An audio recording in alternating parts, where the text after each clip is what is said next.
Torej, lep pozdrav, dobro jutro, me veseli, da ste se odzvali na sestanek. Vzeli si bomo 5 minut za ta naš sestanek, kratek sestanek. Najprej bi ga začeli z nekim icebreakerjem. Prosim, če lahko vsak od vas izbere eno besedo in jo bo povedal ostalim. Eno besedo, ki ponazarja njegovo trenutno počutje v tej dani situaciji. Recimo, moja ena beseda je pižama.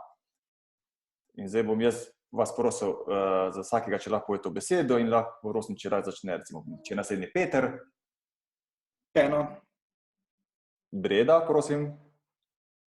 Radovedna sem. Ok. Petra. Doma. Irena. Novosti. Ana Gosnar. Kaotično. Ana Pance. Intenzivno. Vanja. Čakam. Pa še zadnja Ana, še tretja Ana. Izolacija. Super, ok, hvala, super. Zdaj pri sestanki nadaljavo mi skoraj vedno začnemo sestanke z nekim tako imenovanim icebreakerjem, zato da nekaj povemo, da malo se začutimo, ker pač nismo v isti pisarni in ne čutimo te energije. Zdaj, mi uporabljamo na današnjem sestanku orodje Zoom. Par osnovnih pravil je, levo spode v vašem kotu imate eno opcijo za utišati vaš mikrofon, tako imenovan mute, unmute. Zraven nje je opcija, ki lahko ugasnete vaš video ali pa ga prižgete. To so dve najbolj osnovni stvari, ki jih trenutno potrebujete. Desno zgoraj pa imate en pogled speaker view pa gallery view, ki lahko menjavate pogled, da nas vidite vse naenkrat ali pa vidite tistega, ki govori. To so osnovna pravila. Zdaj, pri sestanki nadaljavo zelo veliko uporabljamo tudi roke, zato da pokažemo določene akcije. Najbolj popularne, najbolj razširjene so recimo znak za strinjam se, ali pa se mogoče ne strinjam, ali pa pri kakšnem glasovanju. Zelo razširjeno je tudi en prst gor, kar pomeni, rad bi dodal nekaj na debato, ki trenutno poteka. Dva prsta gor sta, imam direktno repliko na tistega, ki zdaj nekaj govori, rad bi nekaj komentiral, točno to, kar nekdo zdaj govori, ali pa temu reče tihi aplavz, je tudi zelo razširjen. Če naredite na tak način, pomeni, da se strinjate s tistim, kar nekdo govori. In lahko zdaj probamo narediti tihi aplavz, vsi, to je to naredimo in se jim jasno pokažete, da se strinjate s tistim, kar pač se dogaja na sestanku. To je to. To so osnovna pravila. Svoje pravil je odvisno število udeležencev, dolžine sestanka in tako naprej. Obstaja še razna druga pravila. Prosim, ja? Ana? Mene pa zanima, kakšne izkušnje imate z vodenjem sestankov nadaljavo in kako se na njih pripravite?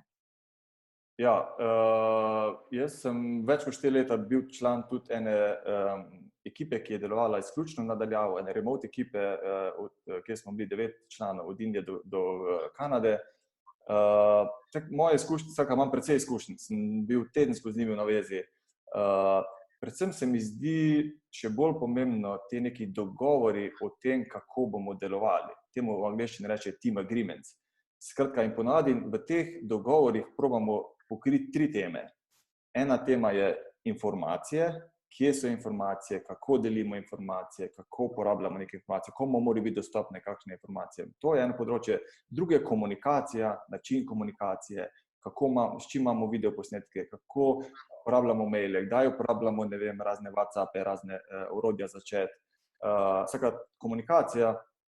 Tretje področje je pa sodelovanje, na kak način sodelujemo, na kak način si damo povratno informacijo, na kak način si pomagamo in tako naprej. Vsaka informacija, komunikacija, sodelovanje. So 3 področja, ki jih probamo zajeti v teh nekih dogovorih o sestankih ali pa o delu v ekipah. Tako da upam, da sem odgovoril na vprašanje. Ok, hvala. Zdaj bom jaz delil še svojo prezentacijo. Uporabljam share screen opcijo v tej aplikaciji. Skratka, prezentacija.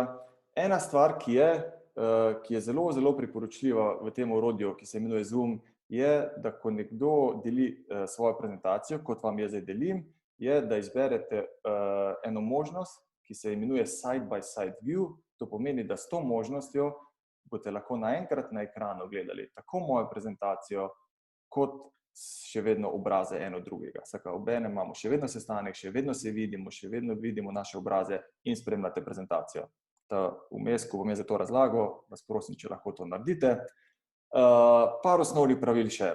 Eno pravilo je, klepetalnica še vedno obstaja. Kljub temu, da smo na našem virtualnem sestanku in imamo video posnetke, še vedno obstaja klepetalnica in zato imajo vsa orodja vgrajeno možnost klepetalnice. Lahko pa, če se zmenite, marsikere ekipe se to zmenijo, da imajo klepet še vedno, da za klepet še vedno uporabljajo ustaljene kanale, kot so recimo Slack, WhatsApp, Viber in ostale stvari. Druga stvar, ki je točnost. Pri sestankih na daljavo je priporočljivo, da ljudje pridejo vsaj kakšno minuto, preden se sestanek začne. Ker je še bolj pomembno to, da ni tega zamujanja in da se potem ne čakamo. Ker je zelo kratek čas, kolikor smo lahko skoncentrirani na sestankih. Eno je potrpežljivost in spoštovanje en drugega. Ljudje smo različni, vse te sestanki na daljavo ponavadi so povezane z nekimi orodji, z nekimi tehnološkimi rešitvami. Vsi ljudje niso enako vešči tega in je treba biti potrpežljiv pa spoštovati en drugega, da pač nekaterim bo šlo mogoče malo bolj počasi. In pa jasna agenda in pa namen sestanka. Še bolj pomembno je, da v tistem kratkem času, ko se dobimo na sestanku na daljavo, da imamo zelo jasno agendo in zelo jasen namen. Teda, to je še par komentarjev na sestanke. Zdaj bom jaz nehal deliti ekran. Prosim, Peter. Mene pa zanima, koliko časa trajajo taki sestanki. Je kak predlagan čas, koliko časa naj trajajo? Ja, tako zlato pravilo je, da naenkrat bi naj trajal nek sestanek 45 minut, maksimalno 45 minut. Po 45 minutah je obvezno, ali pa zelo priporočljivo narediti krajšo pauzo, 5-10 minut, in potem lahko nadaljujemo, recimo še za enkrat 45 minut. Vsaka dvakrat po 45 minut se da, vmes mora biti obvezno pauza in v tej pauzi resnično, ko boste imeli te sestanke, prosite vse udeležence, da zapustijo računalnik, si dobijo nekaj zapiti, se pretegnejo, grejo magari malo po stanovanju, da ostanejo, da ne sedijo za računalnikom, da pogledajo skozi okno in tako naprej. Vsaka 45 minut s pauzami se da mogoče 2 ali pa 3 take 45 minutne, tako se skupaj sestaviti, več pa ne. To je to. Zdaj se pravi, to je bil naš kratek sestanek. Kako ste zadovoljni s sestankom, če lahko vprašam? Prst gor, prst dol. Ok, super. Najlepša hvala in se vidimo naslednji teden.